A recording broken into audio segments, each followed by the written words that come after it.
It's one of Shelly Till's favorite bands. It's Def Leppard right here on 94.1. I don't think it is. 94.1. I listened to some Def. A little crack back in the day. A little bit of classic rock, and you're also a country fan, aren't you? I am. We want to thank Danielle. She's our digital manager here. Thanks, and she also Danielle. does work on our sister station K-Hawk, so we've got some video coming up. All right, in the studio, we have Shelly Till. I'm James Larson alongside producer Mike. So real quick, you're an aficionado on basketball. I'm going to talk with the women's team. They had a good year, but they wrapped things up in the Big Ten tournament. So give us a wrap up, and it's not over yet because there's still possibly NIT for the women? Yeah, okay. I think that's probably where the Iowa women are headed. They had again, just like the men, a lot of young players this year, and the Big Ten and as a whole for the women's game had a lot of young players, but the usual suspects in Maryland, Ohio State, those were the big dogs. Yeah. I think in terms of the NCAA tournament, you're looking at Maryland, Ohio State, Michigan for sure. Then I think the next two best teams that have the chance to get in would be Purdue and Michigan State. Right. How cool was that for you to watch your daughter play basketball while you're calling the game on and or radio and TV? How cool was that for you? It had to be pretty proud. Yeah, it was pretty cool. It's obviously a rarity that it doesn't happen a lot, especially on the women's side of things. But it was a lot of fun, and really the coolest thing about it was getting to travel. You know, I had been doing Iowa radio for some time back when Claire was in elementary school, and I would take her on a few trips here and there. And then when she got into high school, we couldn't do that, obviously, for recruiting reasons. But then to have her on those trips and to be able to go and share those memories together was really neat. Was it ever tough to hold that the objectivity together if she made a good shot or whatever? It's like, a really sweet shot from did you have to pull back a little bit? You know, it's funny, a lot of people ask me that, but I think I was probably more critical of her than anything. You know, wow, like thanks, Mom. Yeah, right. Throwing me some props. You have to remember, I used to coach her as well. Right, exactly. Right. So she was used to that. Yeah. Well, and it's always constructive. It really is, and that's what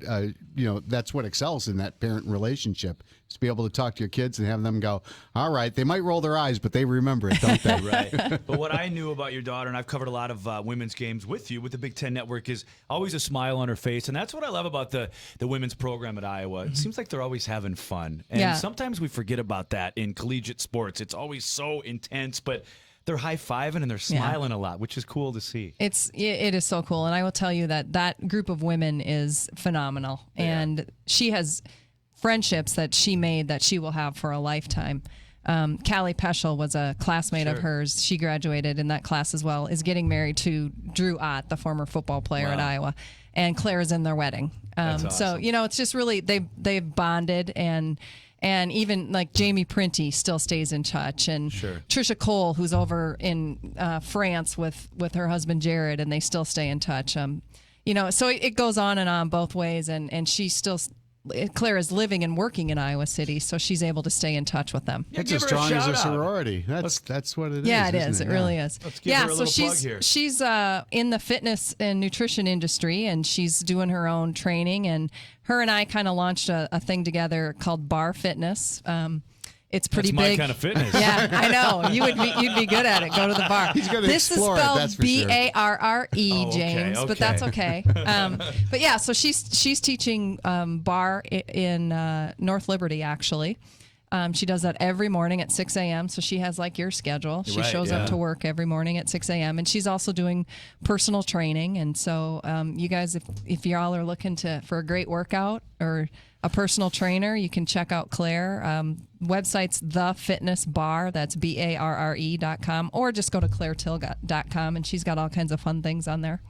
All right, very cool. Before we take a break, let's talk a few more X's and O's. The game is this Thursday. It's on ESPN2, 5:30 local time. What do the Hawks need to do to get past those pesky Hoosiers who, Shelly, we know are going to be very hungry? It's been kind of a up and down year for Coach Cream and the staff. What can the Hawks do to win this game on Thursday? Well, I think what they have to do is do what they did, the last time. Everybody remembers that was an overtime win for Iowa.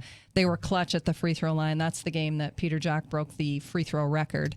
So, they're going to have to, I think anytime the Hawks take the floor, turnovers are the biggest key. It's a game of possessions. Everyone knows that. And when Iowa basketball is at their best, it's when they're taking care of the ball and they're sharing the basketball. They do an excellent job of moving around, making that extra pass, finding the open player. Obviously, Indiana's got injury after injury this year, but the thing with this tournament is it's everybody's 0-0. So it's like a reset button for everyone. So you can't look past someone just because you may have beaten them during the regular season. Wow, wonderfully insightful. Thank you so much. Now I know why she's on television and radio, people. It all makes sense. Give her a round of applause. Oh, of course. Yes, Shelly so Till. much. She's going to hang around as we wrap up the show. But thanks so much for stopping. I know you're in Dubuque, but you're going to Iowa City today, right? I am. I'm heading south. Okay, well, good. We got you on a good day because she commutes back and forth from the Key City. That's Shelly Dubuque. Till, a Big Ten Network, a colleague of James, and thank you so much for coming in today. Absolutely, Breaking down my pleasure. The Iowa Hawkeyes' chances here as we approach Big Ten season and Big Ten weekend and the big selection Sunday. Yeah. What do you think? Oh, here's what I think. I think they have to win. If they win 2 games for sure, they beat Indiana, and then they match up with Wisconsin. They win those 2 games. Yeah. I think they're in. Good. I think, yeah, I'm going to go with that, too. She's the expert. I'm going to concur with her. So go Hawks. Yeah, We have a consensus here. We sure do. Shelly, thank you so much. All right, more music coming up next. This is KRNA.